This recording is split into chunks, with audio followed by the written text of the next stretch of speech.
Capítulo 321. Na sala de exposições onde o diário de Roselli era mantido, os dois membros da mente coletiva da maquinaria de repente ouviram um barulho. Ao mesmo tempo, viraram a cabeça para olhar para o artefato selado feito de blocos acima da vitrine de vidro.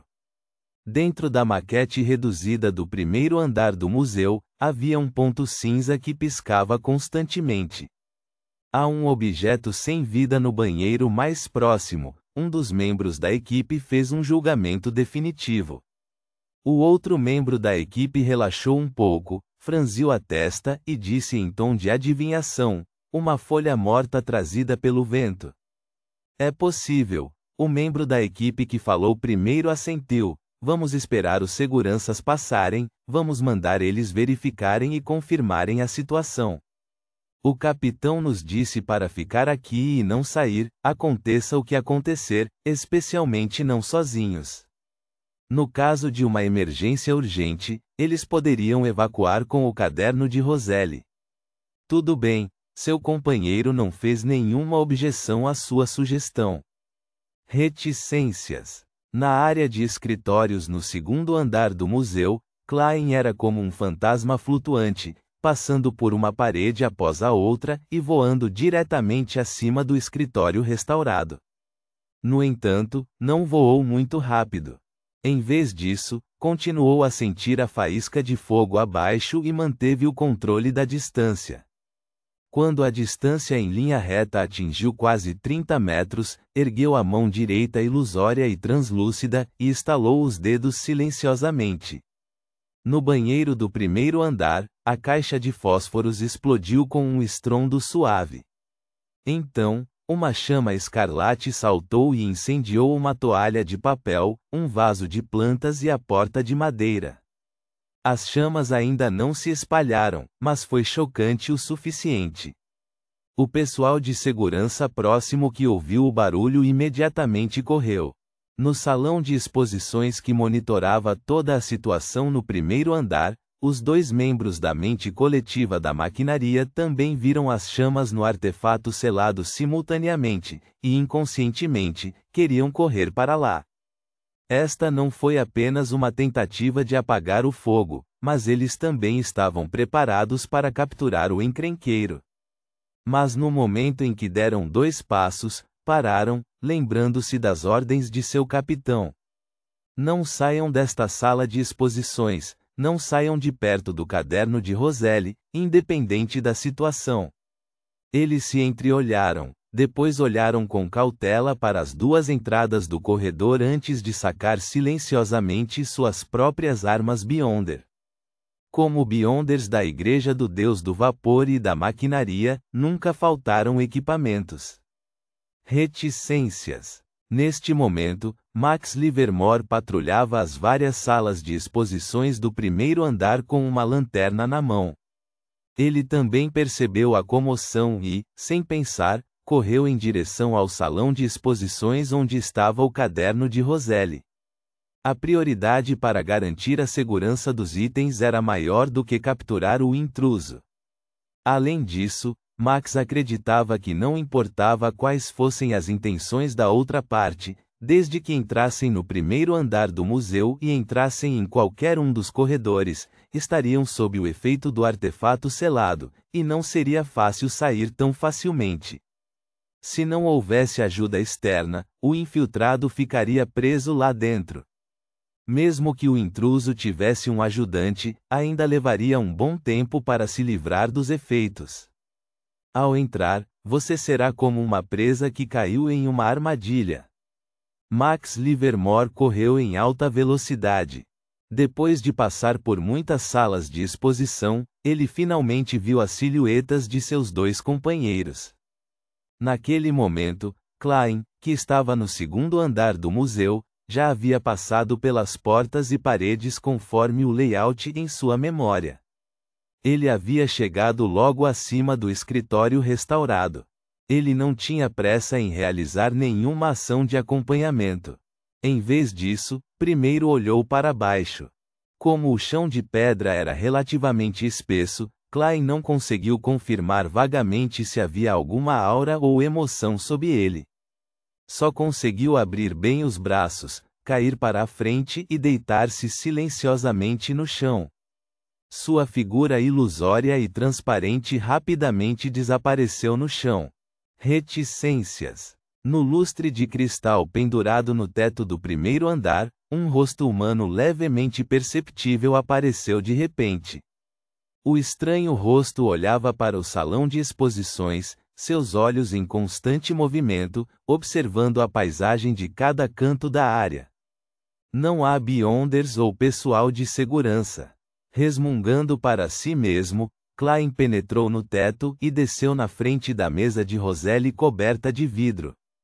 Ele olhou para ela e, sem hesitar, estendeu as duas mãos para pegar o marcador no manuscrito da criatividade e o marcador que parecia um grafite infantil. Estava tentando impedir que um poderoso Beyonder, que poderia reconstruir a cena por meios mágicos, soubesse que ele sabia qual marcador era anormal. Isso foi para evitar que o investigador suspeitasse da senhorita Justiça, que havia tocado apenas em um marcador. Aprimorado pelo apito de cobre de Azik, ele passou pela caixa de vidro e segurou firmemente os dois marcadores, então os envolveu dentro de seu corpo espiritual. Terminada essa etapa, o coração de Klein se acalmou, não havendo mais qualquer nervosismo ou tensão aparente. Ele estendeu as mãos novamente, alcançando os outros marcadores. "Oá! Oá! Oá!" O choro alto e estridente de um bebê de repente reverberou dentro do salão de exposições. Era tão ilusório, como se viesse de muito, muito longe. O corpo de Klein enrijeceu, congelando de repente como um lago encontrando um frio extremo. Em seu estado de corpo espiritual, parecia ter sido congelado. "Oá! Oá! Oá!" Junto com o choro do bebê havia finas fendas negras que cercavam Klein como uma cerca de ferro descontínua. Em um piscar de olhos, uma das fendas negras se abriu, revelando um globo ocular cheio de fios de sangue. No centro do globo ocular havia uma pupila profunda e, nela, incontáveis pequenos vermes brancos rastejavam e se contorciam. 1, 2, 3. Fendas negras se abriram sucessivamente e, um a um, os globos oculares bizarros foram expostos no ar. Eles olharam para Klein de maneira fria e impiedosa. Quando apareceram, tudo ao seu redor congelou no lugar. Mesmo os espíritos ilusórios foram incapazes de penetrá-los.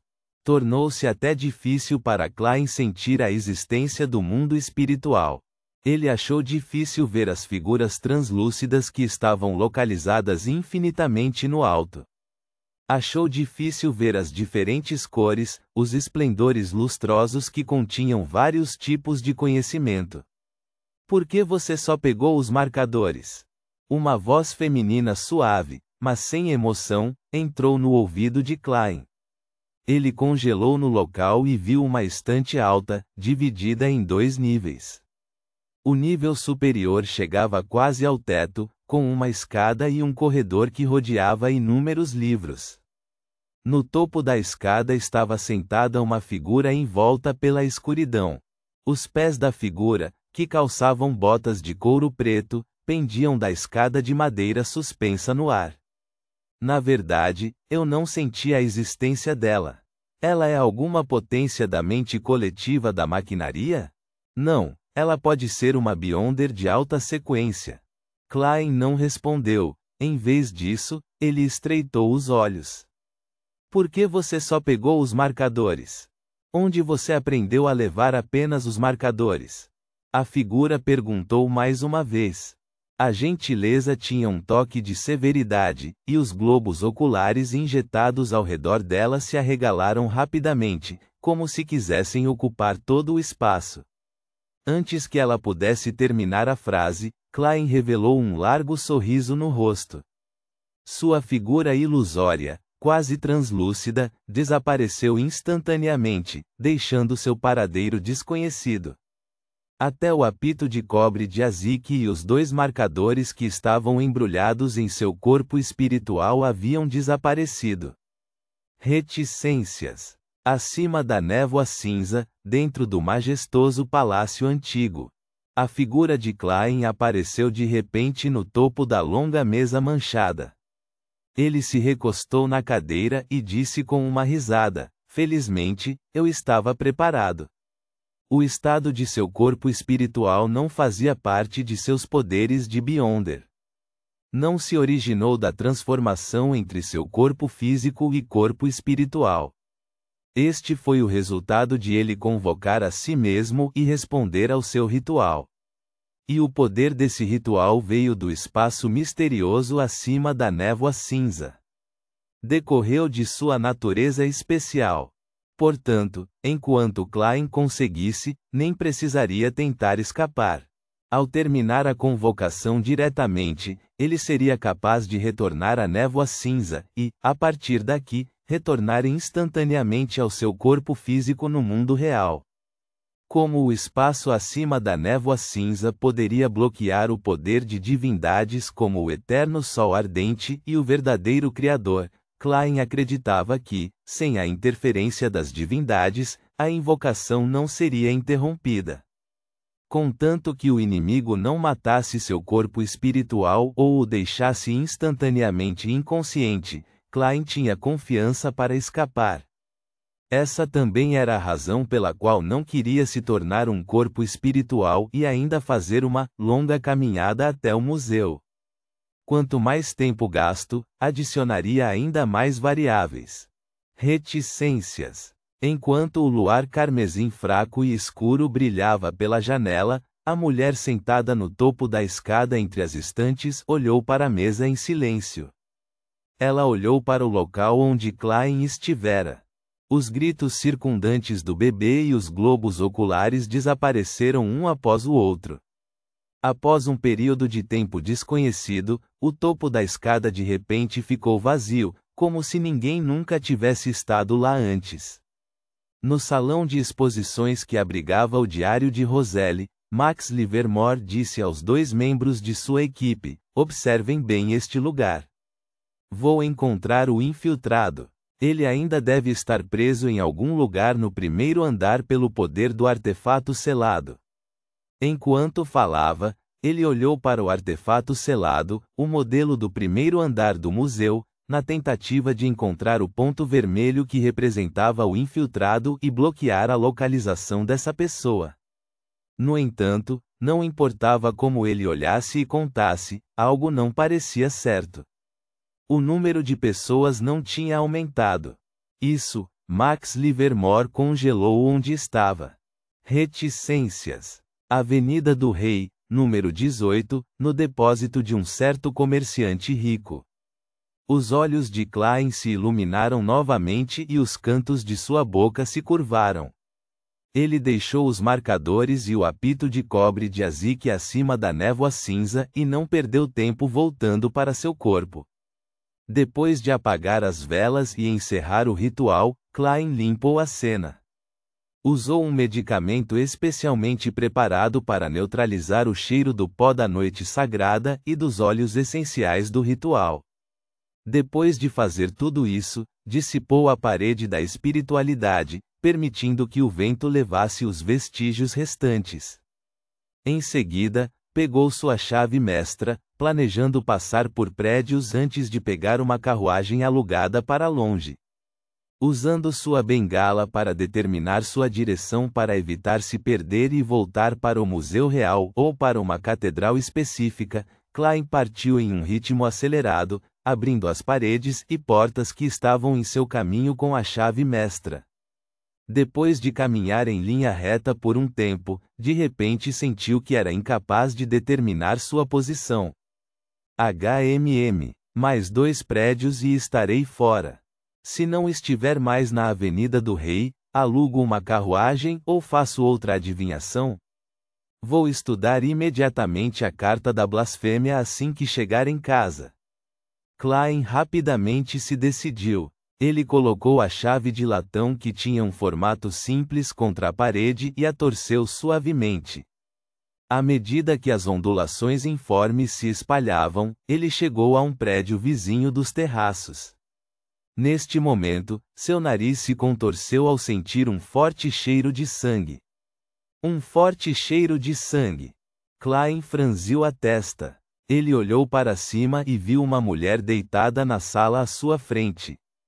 A expressão da mulher estava cheia de dor. Havia um grande ferimento em seu abdômen e seus órgãos internos pareciam ter desaparecido. Ao mesmo tempo, Klein ouviu sons de grunhidos.